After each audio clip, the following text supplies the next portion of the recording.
AI chatbot इन दिनों काफी चर्चा में है।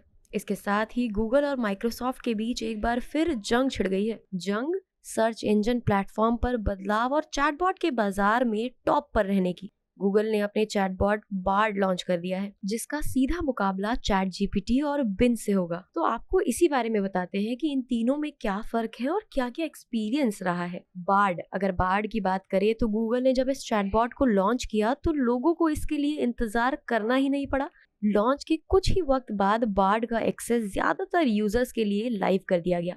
कंपनी ने इसे 180 देशों में और 3 भाषाओं के सपोर्ट के साथ लॉन्च किया है। इसका एक्सेस लॉन्चिंग के कुछ ही घंटों में मिल गया। अगर लुक के हिसाब से बात करें तो ये चैट जीपीटी की याद दिलाता है, लेकिन ये ज्यादा रिफाइंड वर्जन लगता है। खैर, ये तो फिर इंटरफेरेंस की चॉइस का मामला है कि लोगों को क्या पसंद आता है। फिर भी गूगल बार्ड का लुक क्लीन और क्लासिक लगता है। इस पर आपको लाइट और डार्क थीम का ऑप्शन भी मिलता है। शुरुआत में तो ऐसा लगता है मानो गूगल इसमें कुछ नया करेगा और एक बेहतर चैटबॉट एक्सपीरियंस लोगों को देगा, लेकिन ऐसा हुआ ही नहीं। ये चैटबॉट बहुत सी गलतियां करता है और गूगल ने भी इसे लेकर यूजर्स को सावधान किया है।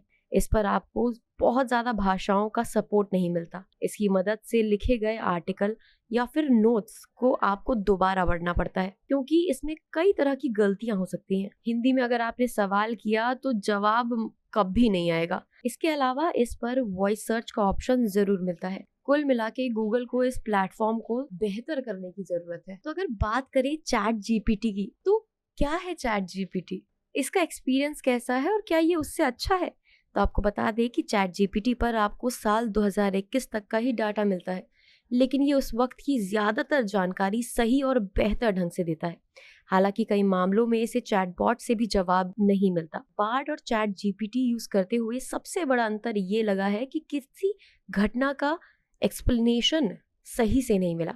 यहाँ बार्ड की भाषा काफी हद तक कंप्यूटर वाली लगती है, वहीं चैट जीपीटी का रिस्पॉन्स ह्यूमन टच के साथ आता है। इस्तेमाल के दौरान चैट जीपीटी का एक्सपीरियंस अभी तक बार्ड से ज्यादा बेहतर है, बात चाहे इसके टाइपिंग स्टाइल वाले यूआई की हो या फिर इसके रिस्पॉन्स टाइम की। ये कई मामलों में बार्ड से बेहतर है। हालांकि इस सर्विस का बेहतर वर्जन यानी कि GPT-4 पेड सब्सक्रिप्शन के साथ आता है। इसके लिए आपको पैसे देने होंगे, तो इस हिसाब से बार्ड को फ्री होने का प्लस पॉइंट मिल जाता है। चैट जीपीटी पे आपको हिंदी में पूछे गए सवालों का भी जवाब मिलता है, जो बार्ड में अभी तक नहीं आया। वहीं नॉन पेड वर्जन पर आपको पुरानी जानकारी तो मिलेगी, लेकिन लेटेस्ट डिटेल्स के नाम पर आपके पास कुछ खास नहीं होगा। अब बात करते हैं न्यू बिंज की।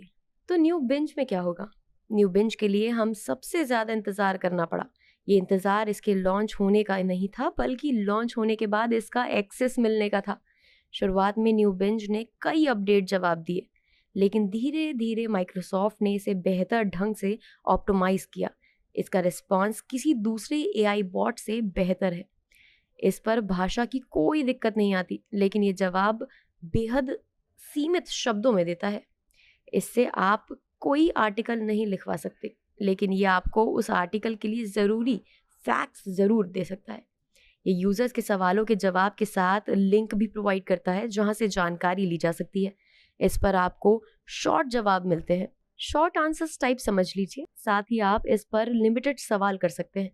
माइक्रोसॉफ्ट आपको 20 सवालों तक पूछने का अवसर देता है, तो मतलब लिमिटेड है। बेंच पर आपको इमेज जनरेट करने का भी ऑप्शन आता है। हालांकि ये फीचर चैट बार्ड में नहीं मिलता, बल्कि यूजर्स को अलग विंडो पर जाना पड़ता है। अब इन तीनों में से आपकी क्या राय है कि आपको कौन सा अच्छा लगा? ये हमें जरूर बताइएगा।